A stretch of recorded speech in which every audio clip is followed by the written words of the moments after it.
N16, el canal de la noticia, te mantiene informado.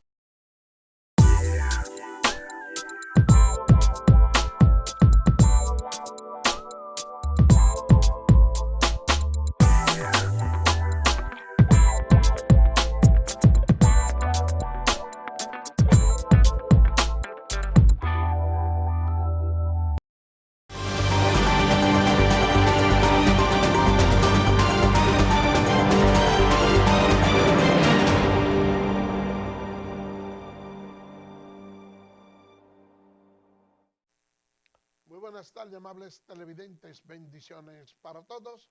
Aquí estamos con otra entrega más de tu espacio, Yo Te Escucho.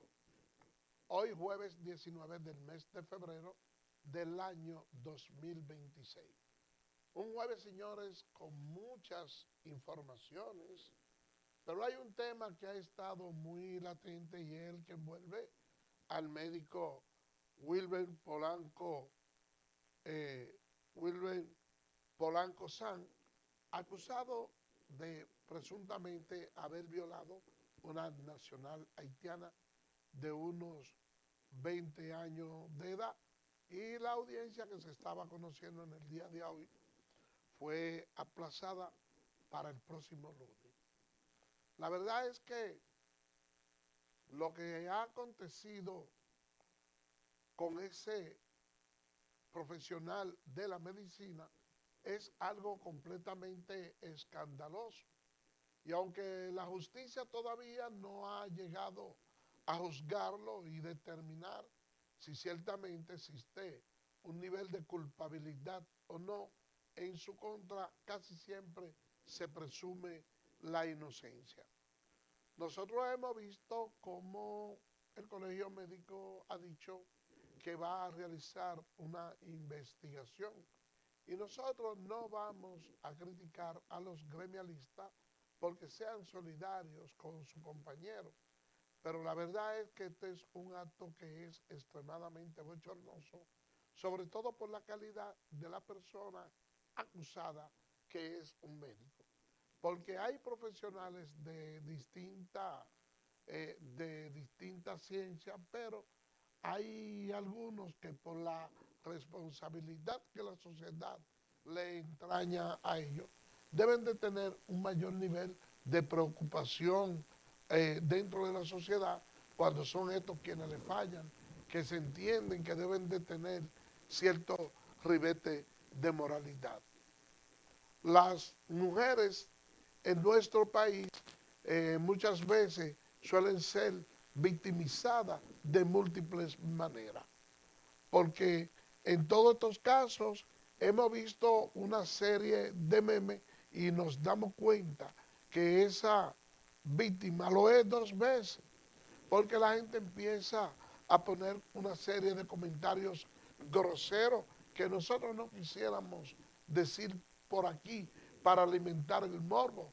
Pero la verdad es que yo entiendo que este tipo de acusaciones merecen como que se le dé todo, se le aplique todo el rigor de la ley. Pero debe haber también una etapa de confidencialidad entre el tema que se está investigando y la comisión del delito en sí. Porque cuando usted pone al desnudo y frente a la cámara, en este caso una víctima de violación, está exponiendo a esa mujer que tiene hijos, que tiene familia, a que surjan una serie de cuestionamientos que son totalmente adviesos. Si alguien debiera de presentarse en su rostro de manera constante,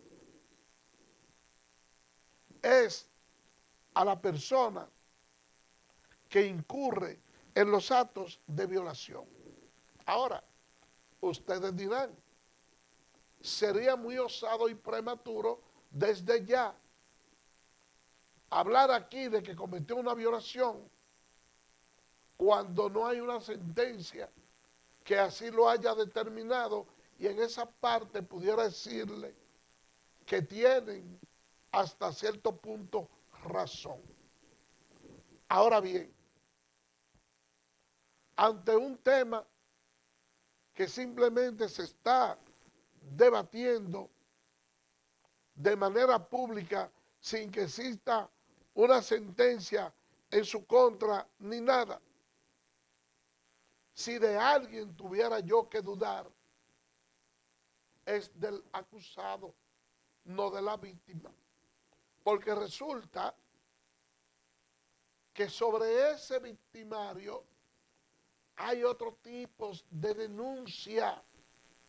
Y uno dice que vivimos en una sociedad fallida, porque probablemente si desde el mismo instante que se hizo la primera denuncia, las autoridades hubiesen actuado en el día de hoy, no estaríamos hablando de por lo menos 3 víctimas. Y ustedes saben, señores, ¿por qué yo les digo de por lo menos 3 víctimas? Porque pudiera darse el caso de que las víctimas todavía sean una cantidad mayor, pero cuando una mujer ve que hace una denuncia por una presunta violación y ya tiene que estar frente a la cámara, todo el mundo conociéndola y sus hijos allá en la escuela o en el colegio cuestionándolo, mira, tu mamá tal y tal cosa. Es una cuestión que es extremadamente preocupante. Y yo pienso que de una forma u otra, dentro de los medios de comunicación, debe haber cierto tamiz. Antes de brindar una información, hacerla pública, hacerla viral, con el rostro de una persona que ha sido víctima de un acto tan bochornoso como lo es una violación. Hay que precisar muy bien lo que se va a decir para no hacerle daño a tantas personas y para que otras tantas que posiblemente hayan sido también abusadas no sientan el temor del escrutinio público ni el escarceo de una sociedad que revictimiza a las mujeres cuando son objeto de violación. De manera pues que las investigaciones aquí deben ser bastante profundas y no solo limitarse al galeno. Yo pienso que también esos centros médicos donde él ha trabajado tocan colita, porque hasta donde han llegado a nosotros las informaciones, se han hecho incluso reuniones para debatir la posibilidad o no de que las acusaciones que en otro momento se han cernido en su contra, para determinar si han sido verdad o no. Pero desde la primera ocasión estamos hablando que ha mediado un plazo de unos 6 años. Entonces no es justo que con tantas acusaciones una persona pueda mantenerse en la calle y que ahora está siendo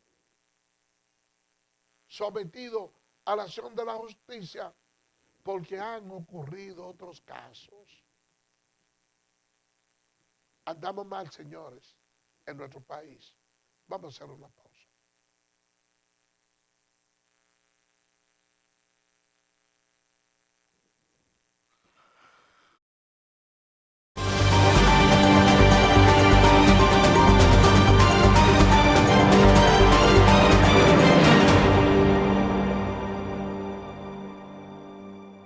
Eres experto haciendo que todo sea simple y funcional, acortando las distancias, llegando a donde te esperan, ganando tiempo. y ahora serás un experto como usuario financiero.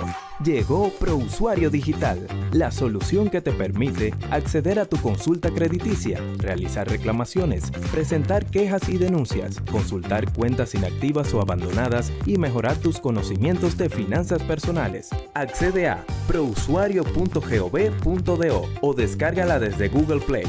Alcanza el nivel experto, el nivel ProUsuario. Superintendencia de Bancos de la República Dominicana.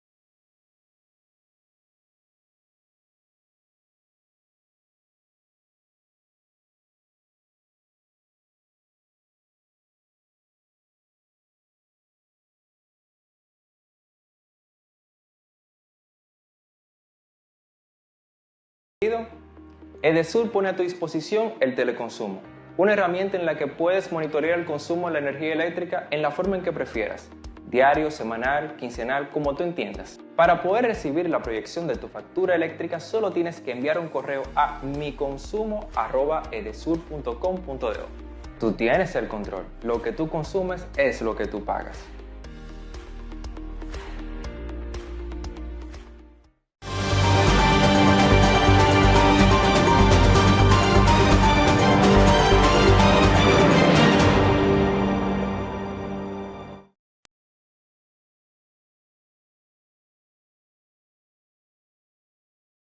Miren, señores, Jorge Subero Isa hizo una convocatoria para una mesa nacional de decanos de derecho. Nosotros entendemos de decanos de derecho para hablar acerca de la modificación del Código Civil. La verdad es que puedo decirle que yo no esperaba menos de una figura como Jorge Subero Isa, que dentro de la judicatura dominicana pudiéramos decir que ha marcado un antes y un después. El cambio que obtuvo la Suprema Corte de Justicia cuando era presidida por Jorge Subero Isa fue un cambio bastante positivo. Ahora se encuentra como consultor jurídico del Poder Ejecutivo y ha hecho esta convocatoria. Y qué bueno que eso haya provenido, esa iniciativa de Jorge Subero Isa, en un momento donde nosotros pudiéramos decir que estamos viviendo en paz. Yo le digo esto, señores, porque aquí, cada vez que se pretende realizar una reforma a cualquiera de los códigos, eso genera muchas discusiones, genera mucho debate, muchas pasiones, y es porque a esas modificaciones se le da un determinado tinte político y quienes suelen proponerla son personas que de una forma u otra lo que buscan es brindarse con el tiempo para que los actos de corrupción cometidos por ellos se mantengan en ciertos niveles de impunidad. En Francia se producen modificaciones a las leyes y eso no genera tanta pasión como en la República Dominicana. ¿Por qué?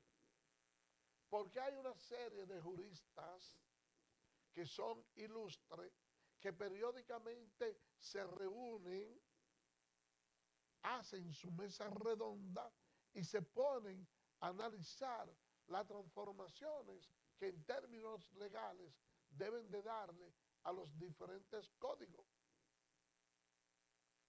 Y al tratarse de juristas connotados, no de altos dirigentes políticos, que con la modificación de la ley tratan de buscar un trasfondo entonces la sociedad lo asimila como algo normal y loable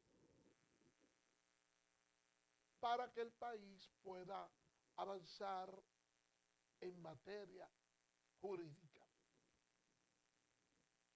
Cada vez que aquí se produce la modificación de una ley o se pretende hacer, casi siempre se hace a la carrera. Nosotros, en cuanto a lo que ha sido la ley electoral, hemos tenido ciertas vulnerabilidades, por ejemplo, y se buscó crear una ley para poner hasta cierto punto, aunque sea en lo más mínimo, algunas reglas para los partidos políticos. Pero ¿acaso esa ley 1318 sería la ley adecuada que nosotros como nación necesitamos para que marque la vida del sistema político dominicano? No. Nosotros necesitamos que, así como Jorge Subero Isa ha hecho un llamado para analizar el Código Civil, que también se haga para la ley de los partidos políticos, para la ley electoral. Aunque aquí vivimos todo el tiempo en campaña,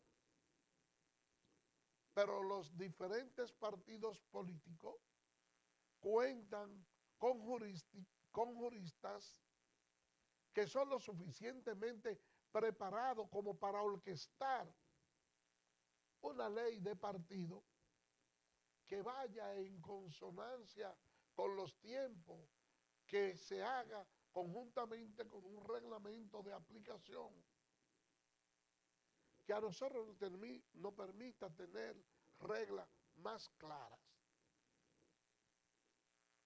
Cuando nosotros vemos la cantidad de problemas que tiene nuestro país y sobre todo la cantidad de pacientes que necesitan de medicamentos de alto costo, que la población dominicana no cuenta con los suficientes recursos como para poder suministrarlo, y uno ve la cantidad de recursos que reciben los partidos políticos todos los meses. Caramba, a cualquier ciudadano noble eso le provocaría una hemorragia interna. Porque la verdad es que es bastante penoso el dinero que reciben los partidos políticos para andar con tantas sandeces como muchas veces lo hacen. Y yo he querido insistir, y entenderán, quizá entienden ustedes, que en esta semana he querido ser un tanto rudo con lo que son los partidos políticos y su comportamiento. Señores, no. Es que nosotros creemos que nuestra sociedad debe de cambiar, que nosotros necesitamos otro tipo de modelo. ¿Por qué yo le digo esto, señores? Miren, ustedes ven más o menos que el PLD gobernó el país durante unos 20 años, de manera conjunta. 12 de Leonel Fernández y 8 de Danilo Medina. Pero cuando el profesor Juan Bosch, que era el líder histórico del PLD, creó esa estructura política, los PLDistas tenían unos adoctrinamientos como si se tratara de una logia. Había un grupo que distribuían un periódico y distribuían un folletito o libro de teoría política. Y el profesor Juan Bosch se encargaba de él tocar temas esenciales de diferentes tópicos. Y ese periódico que se redactaba hacía acopio y muchas veces le daba respuesta a muchos de los artículos que se escribían en esa revista política. ¿Y cuál era la función de esos dirigentes PLDistas? Ir a visitar a las personas que ellos lo inscribían en su comité afectivo y le daban una especie de charla y de reflexiones para que pudieran entender lo que decían esa revista. Entonces esa persona tenían que discutir con esos asesores políticos que tenían, y de ahí surgieron dentro del sistema político muchos hombres y mujeres preparados con capacidad para debatir políticamente dentro de un marco de la decencia. Pero ¿qué sucede? Que el PLD llegó al poder, se masificó y empezó a actuar de la misma manera que usaban los demás partidos del sistema político, y contrario a lo que pensó el profesor Juan Bosch, entonces los PLDistas durante los 20 años de gobierno se convirtieron en los políticos más corruptos de la historia. Y alguna gente entenderá que los actos de corrupción que se denuncian en estos tiempos campean por su fuero, y que dentro del partido oficialista, dentro del partido de gobierno, se cometen tanto o más actos de corrupción de lo que se cometían en los gobiernos del PLD. Y yo pudiera decirle que sí, que se cometen muchos actos de corrupción, pero que hay una diferencia. Y es que quienes cometen esos actos de corrupción son desvinculados del gobierno, y eso además tiene consecuencias. ¿Por qué yo le digo que tienen consecuencias?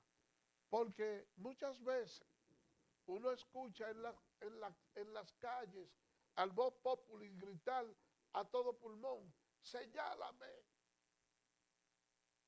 uno de los apresados de este gobierno porque haya cometido un acto de corrupción.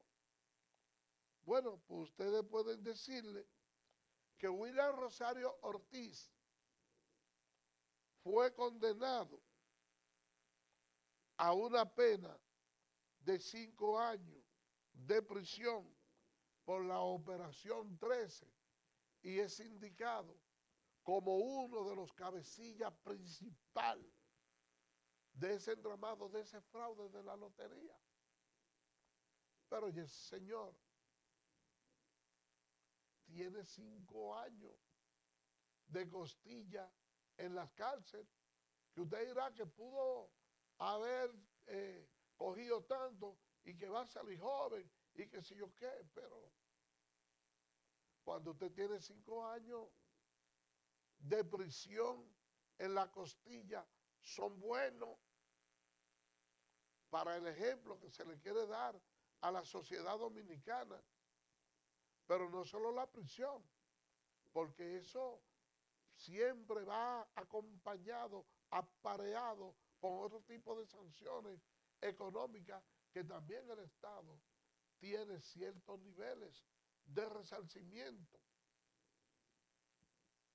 Entonces, uno dice, ok, es verdad que se están cometiendo muchos actos de corrupción, pero también es verdad que existe una voluntad firme de erradicar esa conclusión, y la muestra fehaciente es los 5 años que tiene William Rosario Ortiz puesto en la costilla, que debe de cumplir en la cárcel de Najayo Hombre. Eso no se veía aquí en otro gobierno. Esa parte no se veía. Y cuando yo vi eso, la condena por el caso de la lotería, me acordé también de las acusaciones que en tiempos atrás se le indilgó a un señor que presuntamente también había cometido actos de corrupción, que era de nacional haitiano, Freddy Bazurca, que salió del país y nadie jamás supo de él. Ahí es que yo veo la diferencia, en que la corrupción se sanciona y se persigue, y se puede decir que se castiga, porque estos 5 años de William Rosario Ortiz no son una paja de coco. Vamos a hacer una pausa y regresamos en breve.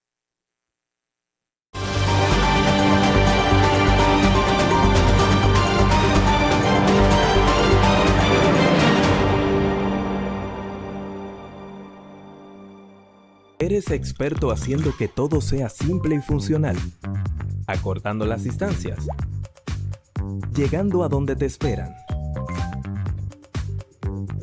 ganando tiempo. Y ahora serás un experto como usuario financiero. Llegó ProUsuario Digital, la solución que te permite acceder a tu consulta crediticia, realizar reclamaciones, presentar quejas y denuncias, consultar cuentas inactivas o abandonadas y mejorar tus conocimientos de finanzas personales. Accede a prousuario.gov.do o descárgala desde Google Play. Alcanza el nivel experto, el nivel ProUsuario. Superintendencia de Bancos de la República Dominicana.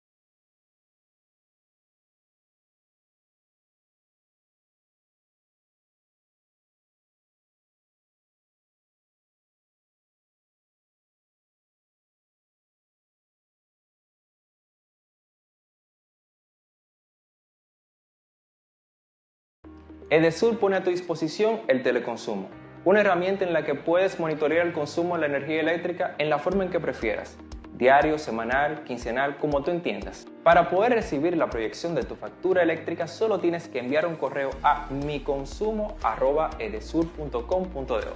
Tú tienes el control, lo que tú consumes es lo que tú pagas.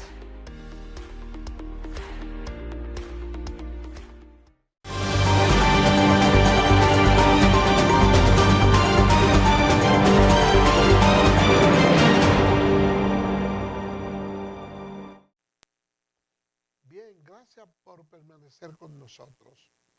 Miren, señores, hay mucha preocupación en algunos sectores por el uso inadecuado de nuestros símbolos patrios, sobre todo por el irrespeto que se comete cuando algunas personas han querido interpretar las notas de nuestro himno nacional al estilo reggaetón.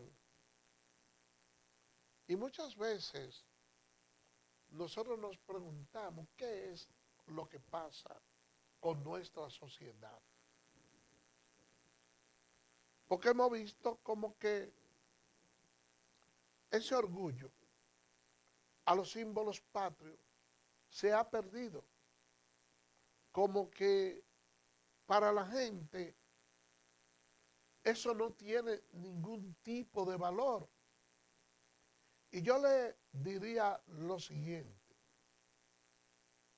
que nosotros necesitamos como reforzar ese tipo de identidad, de mantener el orgullo de nuestra dominicanidad y de nuestros símbolos patrios. Y una de las razones por la cual uno ve mayor irrespeto y falta de reverencia es porque nosotros hemos sacado de la currícula estudiantil la moral y cívica. Esa es una materia fundamental, pero también siguen siendo otros elementos educativos fundamentales para el desarrollo integral de nuestros estudiantes, de nuestra sociedad. Y hay cosas de las cuales uno no puede apartarse. La moral y cívica no debió haber sido sacada nunca. Y cuando hablamos de la moral y cívica y de la implementación que se quiere hacer de esa importante materia, entonces siempre existen unas series de teriquitos y de cosas para poner las cosas complicadas.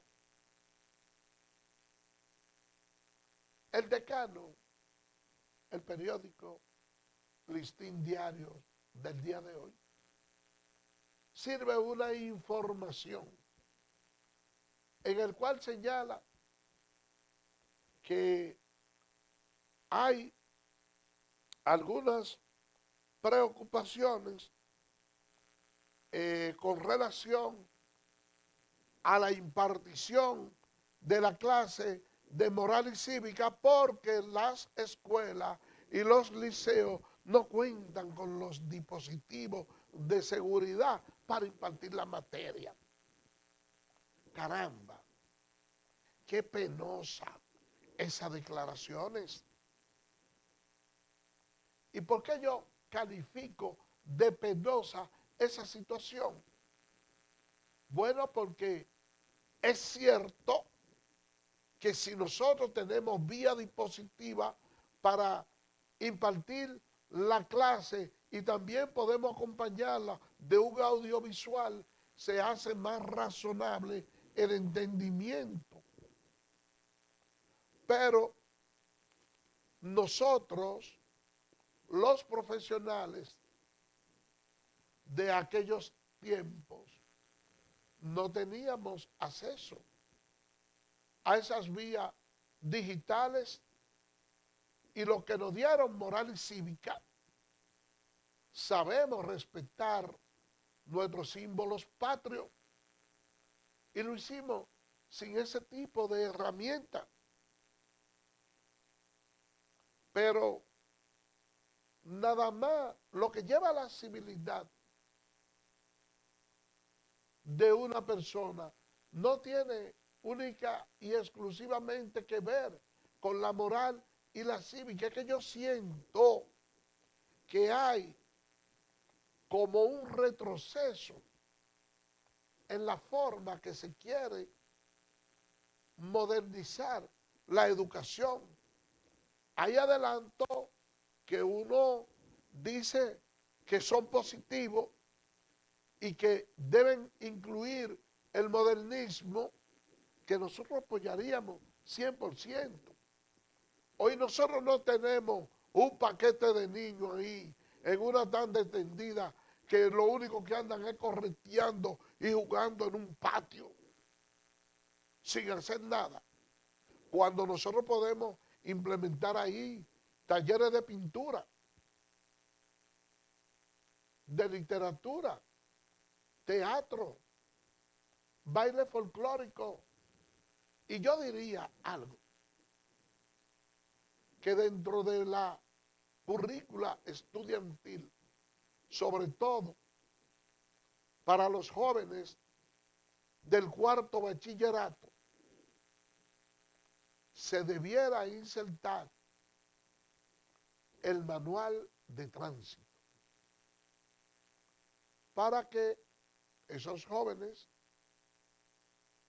cuando salgan del bachillerato, conozcan de todas las señalizaciones de tránsito, conozcan de todo. Yo diría que eso se puede iniciar hasta temprana edad,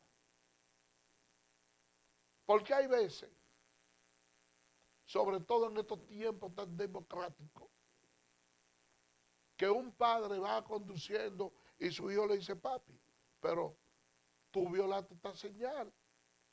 O a mí me enseñaron en la escuela que esta señal significa esto.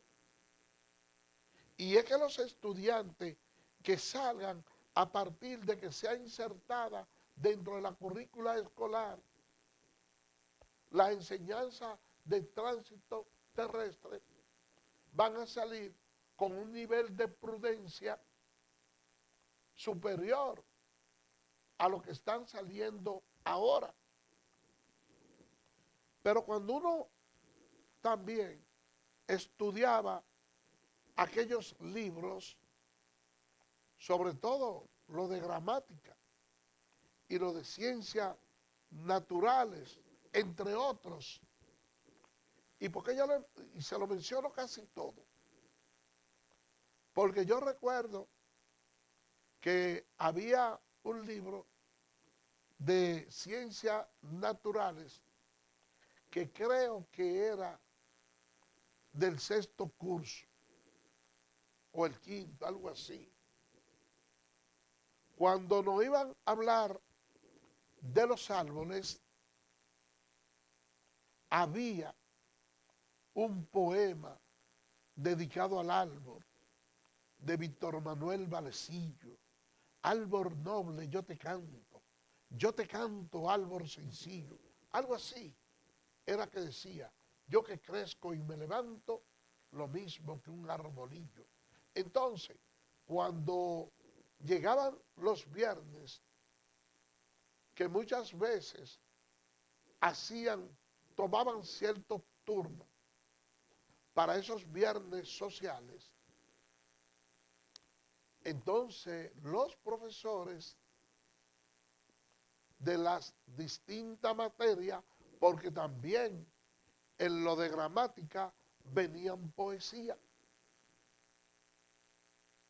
y los estudiantes tenían que aprendérsela, y con mucha vergüenza, pero tenían que recitarla. Ahí en las escuelas tenían que recitarla. Y la persona se iba involucrando más con la lectura. Pero también habían otro tipo de contenido. Por ejemplo, cuando se iba a hablar de los animales, entonces hacían una especie de lectura comprensiva y le daban a la persona contenidos de valores. Uno veía la lectura del perro flaco y del perro gordo. El gordo que estaba amarrado y el flaco le pregunta, le dice, perro, pero tú estás muy gordo, tú estás muy bien, porque tú tienes mucha alimentación y está muy limpio. En cambio, yo ando flaco, desnutrido, con sed, y tú tienes mucho alimento, le dice el perro flaco. ¿qué debo hacer yo para gozar de esos privilegios que tú tienes? Y el perro gordo le dijo, mira, a mí los dueños me tienen encadenado, yo estoy preso el día entero, a veces con necesidades fisiológicas, pero tengo que aguantarme a la noche, que es cuando me sueltan para yo ponerme a vigilar la casa y evitar que entren los ladrones. Entonces el perro flaco le dice al gordo, bueno, perro gordo, yo te veo gordo y te veo bien, pero yo no envidio tu vida, porque yo no cambio mi libertad por comida. Un mensaje inspirador. Y uno iba creciendo con esos valores, y cuando usted le decía a cualquier joven formado con esos tipos de valores, de que en el país había una intervención, decían, yo no cambio mi himno nacional, yo no cambio mi bandera, a cambio de que me den comida. Y la gente crecía con ese espíritu patriótico que se robustecía más con la clase de moral y cívica, que jugaba un papel importante, pero esa lectura que de manera colateral se le daba y esa enseñanza a los estudiantes también servían de acicate. Por eso que ustedes ven que los juristas que habían en aquellos tiempos, dentro de los debates, dentro de su oratoria, eran declamadores, eran bohemios, eran personas que cuando conversaban para debatir los temas, independientemente de que hicieran uso de los textos legales que ellos conocían, también los refrendaban con algunos ejemplos, y siempre el abogado sobresalía por su oratoria. Hoy en día, uno ve que de las diferentes universidades se gradúan cientos de abogados, porque muchas veces la gente se motiva al ejercicio del derecho porque es una carrera que no tiene mucha matemática, y al no tener mucha matemática la gente la ve como algo suave. Pero la lectura que hay que dar, lo mucho que hay que leer para ilustrarse, entonces contrasta con estos tiempos modernos de las redes sociales, donde hay más disponibilidad de buenos contenidos, pero también hay muchas entretenciones que muchas veces la gente prefiere utilizar esas redes en cosas triviales más que en lo que verdaderamente aporta. Y por eso, señores, es que yo le digo y retomo el tema inicial de que a mí me parece ridícula la idea de postergar la enseñanza de la moral y cívica, alegando de que muchos liceos no tienen los aparatos audiovisuales para corroborar esos audios con las imágenes. Vamos a hacer una brevísima pausa y regresamos.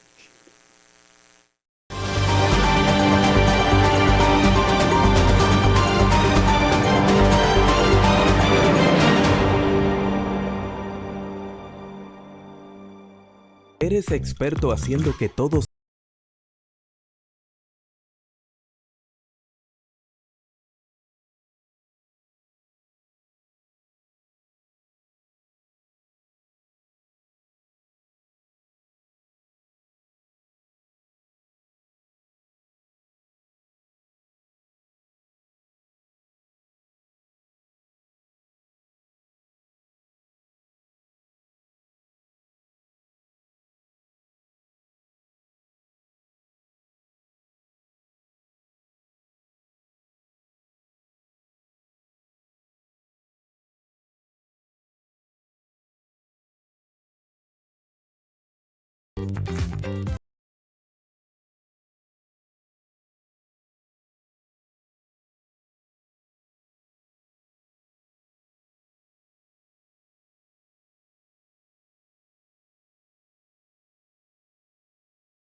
de medido, Edesur pone a tu disposición el teleconsumo, una herramienta en la que puedes monitorear el consumo de la energía eléctrica en la forma en que prefieras, diario, semanal, quincenal, como tú entiendas. Para poder recibir la proyección de tu factura eléctrica, solo tienes que enviar un correo a miconsumo@edesur.com.do. Tú tienes el control. Lo que tú consumes es lo que tú pagas.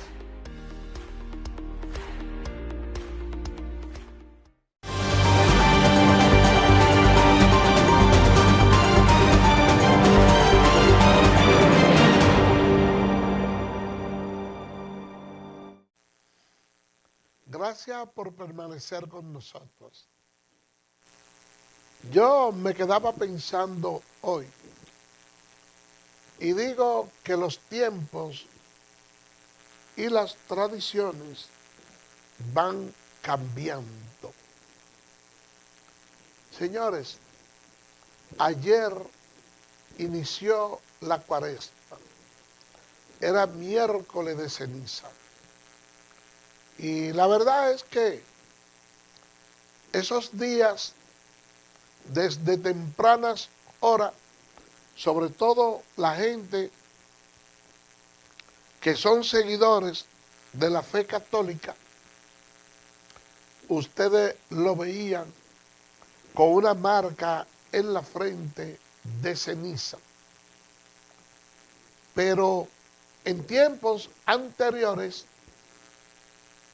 la gente no consumía carne.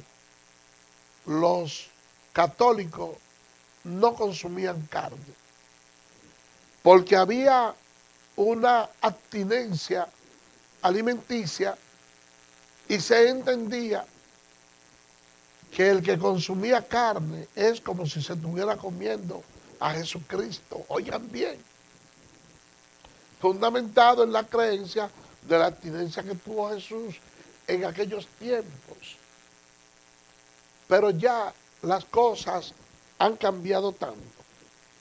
Esas tradiciones muchas veces la persona la añoraba porque con el inicio de la Cuaresma también se hacía un intercambio de dulces. Habían personas que preparaban habichuelas con dulce o dulce de coco, cualquier cosa,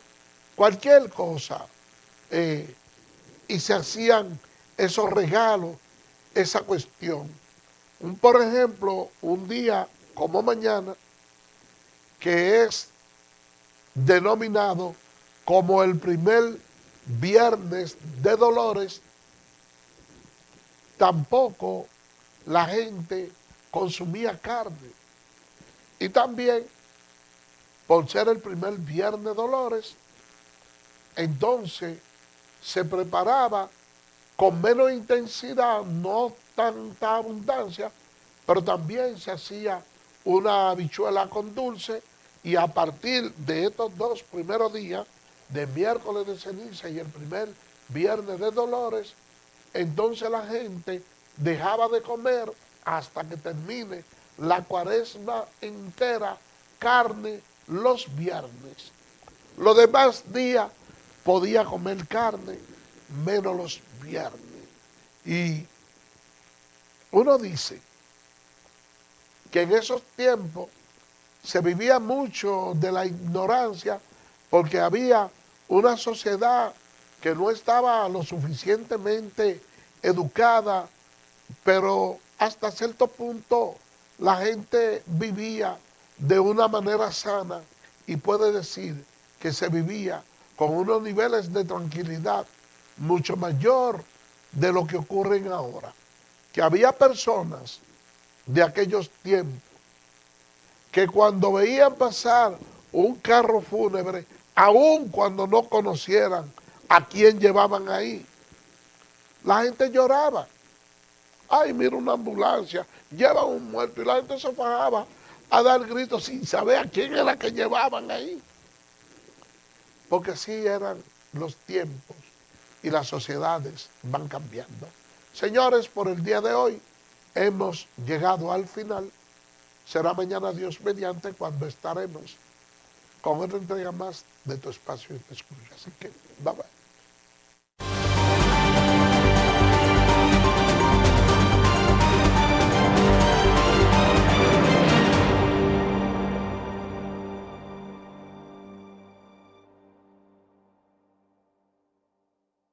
N16, el canal de la noticia, te mantiene informado.